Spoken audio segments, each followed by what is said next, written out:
ఆశ్చర్యకరమైన బైబిల్ పాఠంగా న్యాయాధిపతులు 8వ అధ్యాయం చదువుకుందాము. అప్పుడు ఎఫ్రాయిమీయులు గిద్యోనుతో, నీవు మా ఎడల చూపిన మర్యాద ఎట్టిది? మిద్యానీయులతో యుద్ధం చేయుటకు నీవు పోయినప్పుడు మమ్ము నేల పిలవలేదని చెప్పి అతనితో కఠినముగా కలహించిరి. అందుకతడు, మీరు చేసినదెక్కడా, నేను చేసినదెక్కడా? అబీయెజెరు ద్రాక్ష పండ్ల కోత కంటే ఎఫ్రాయిమీయుల పరిగె మంచిది కాదా? దేవుడు మిద్యానీయుల అధిపతులైన ఓరేబును జెయేబును మీ చేతికి అప్పగించెను. మీరు చేసినట్లు నేను చేయగలనా అనెను. అతడు ఆ మాట అన్నప్పుడు అతని మీది వారి కోపము తగ్గెను.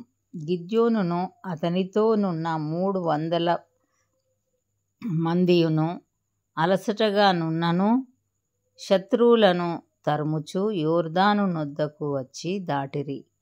అతడు, నా వెంటనున్న జనులు అలసియున్నారు, ఆహారమునకు రొట్టెలు వారికి దయచేయుడి. మేము మిద్యాను రాజులైన జెబహును సల్మున్నాను తరుముచున్నామని సుక్కోతు వారితో చెప్పగా, సుక్కోతు అధిపతులు, జెబహు సల్మున్నా అను వారి చేతులు ఇప్పుడు నీ చేతికి చిక్కినవి గనుకన మేము నీ సేనకు ఆహారము ఇయ్యవలెనని అడిగిరి. అందుకు గిద్యోను, ఈ హేతువు చేతను జెబహును సల్మున్నాను యెహోవా నా చేతికప్పగించిన తరువాత నూర్చు కొయ్యలతోనూ కంపలతోనూ మీ దేహములను నూర్చి వేయుదునని చెప్పెను. అక్కడ నుండి అతడు పెనూయేలునకు పోయి అలాగుననే వారితోనూ చెప్పగా, సుక్కోతు వారు ఉత్తరమిచ్చినట్లు పెనూయేలు వారును అతనికి ఉత్తరమిచ్చిరి గనుక అతడు, నేను క్షేమముగా తిరిగి వచ్చినప్పుడు ఈ గోపురమును పడగొట్టెదనని పెనూయేలు వారితో చెప్పెను. అప్పుడు జెబహును సల్మున్నాయు వారితో కూడా వారి సేనలను, అనగా తూర్పు జనుల సేనలన్నిటిలో మిగిలిన ఇంచుమించు 15,000 మంది మనుషులందరును కర్కోరులో నుండిరి.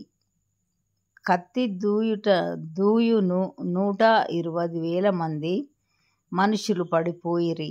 అప్పుడు గిద్యోను నోబహుకును యొగెబెహకును తూర్పున గుడారములలో నివసించిన వారి మార్గమున పోయి సేన నిర్భయముగా నున్నందున ఆ సేనను హతము చేసెను. జెబహు సల్మున్నాయు పారిపోయినప్పుడు అతడు వారిని తరిమి మిద్యాను 2 రాజులైన జెబహును సల్మున్నాను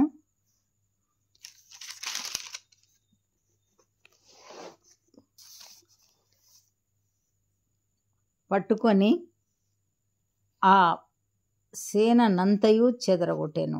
యుద్ధం తీరిన తరువాత యోవాషు కుమారుడైన గిద్యోను హెరెసు ఎగువ నుండి తిరిగి వచ్చి సుక్కోతు వారిలో ఒక యవనుని పట్టుకొని విచారింపగా, అతడు సుక్కోతు అధిపతులను పెద్దలతో 77 మనుషులను పేరుపేరుగా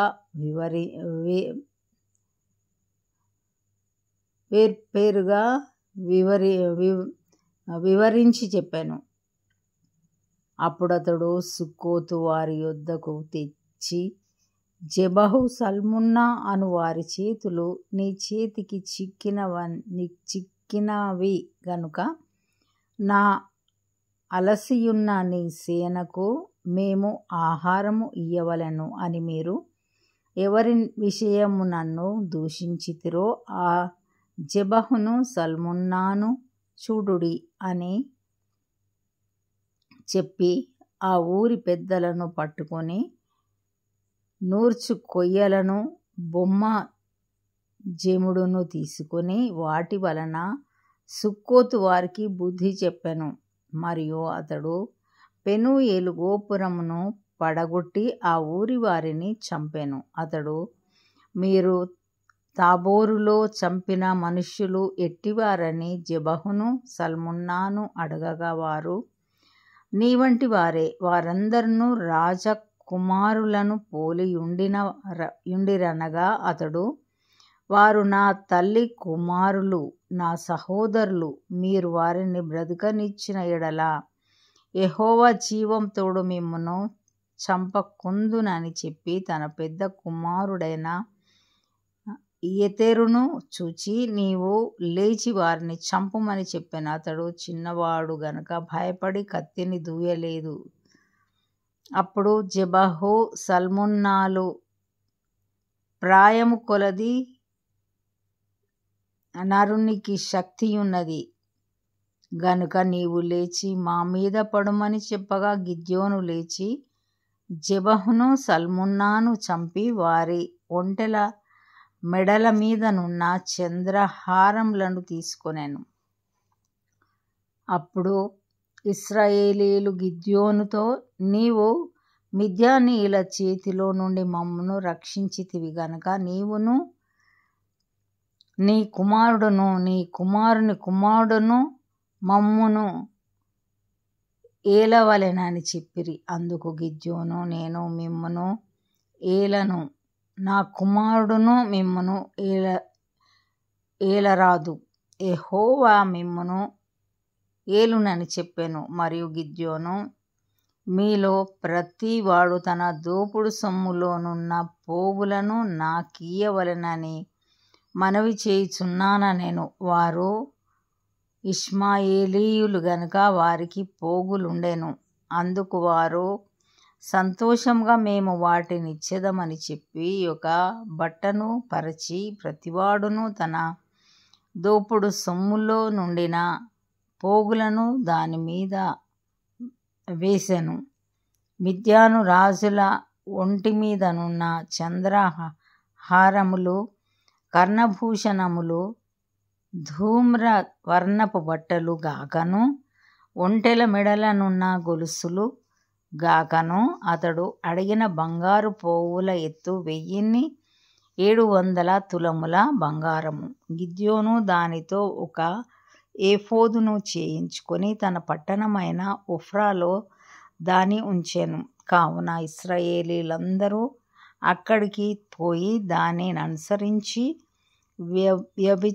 వ్యభిచారులైరి. అది గిద్యోనుకును అతని ఇంటివారికిని ఉరిగా నుండెను. మిద్యానీయులు ఇశ్రాయేలీయుల ఎదుట అనపబడి అటు తరువాత తమ తలలను ఎత్తి కొనలేకపోయిరి. గిద్యోను దినములలో దేశము 40 సంవత్సరములు నిమ్మలముగా నుండెను.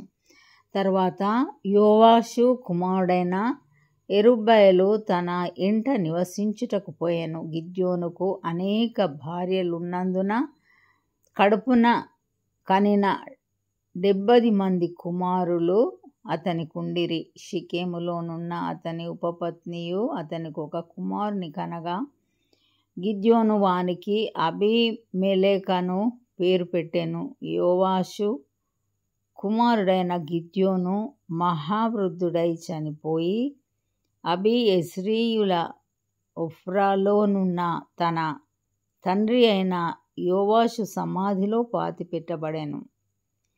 గిద్యోను చనిపోయిన తరువాత ఇశ్రాయేలీయులు చుట్టునుండు తమ శత్రువుల చేతిలో నుండి తమ్మును విడిపించిన తమ దేవుడైన యెహోవాను జ్ఞాపకం చేసుకొనక మరలా బయలులననుసరించి వ్యభిచారులై